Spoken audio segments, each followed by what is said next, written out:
શું તમને ખબર છે ઇન્ટિરિયર ડિઝાઇનિંગના બજેટમાં કેટલા ક્લાસિફિકેશન્સ હોવા જોઈએ? હાય, મારું નામ છે Bhupendra Chaudhary, founder and CEO of Sara spaces. જ્યારે પણ તમે બજેટ આપો ઇન્ટિરિયર ડિઝાઇન માટે, તો આ 5 કેટેગરીમાં તમારું બજેટ જરૂરથી ડિવાઈડ કરજો. Number 1, fix part. Fix part એટલે કે એવી વસ્તુ જે સાઇટ પર ફિક્સ રહેવાની છે, જેમ કે fix furniture, glass partitions, civil work, ચણતર plaster, even the paint work, એ બધું તમારું ફિક્સ પાર્ટમાં આવી જશે. સેકન્ડ પાર્ટ ઇઝ વેરિયેબલ, કે જેને લૂઝ ફર્નિચર બી કહેવાય છે, કે જેમાં રેટ્સ અપડાઉન થવાના ચાન્સીસ હોય, જેની અંદર tables, work stations, chairs, sofa, એ બધી વસ્તુનો સમાવેશ થાય છે.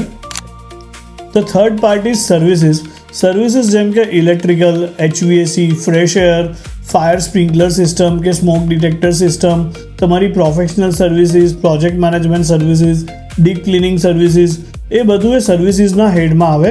And fourth part is your equipments, જેમ કે CCTV ઇક્વિપમેન્ટ્સ છે, બાયોમેટ્રિક ઇક્વિપમેન્ટ્સ છે, તમારા સ્વિંગ બેરિયર્સ છે.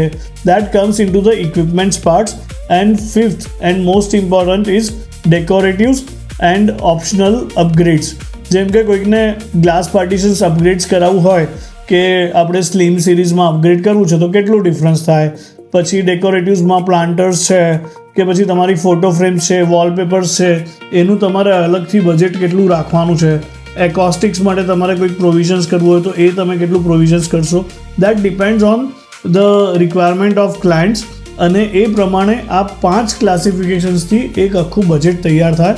જો તમને જોઈતું હોય અમારું standard format of estimate with this 5 classifications, તો DM કરો અમને એસ્ટિમેટ, અને અમે તમને મોકલીશું એક એસ્ટિમેટનો ફોર્મેટ, જેની અંદર આ બધા જ ક્લાસિફિકેશન્સ અવેલેબલ છે.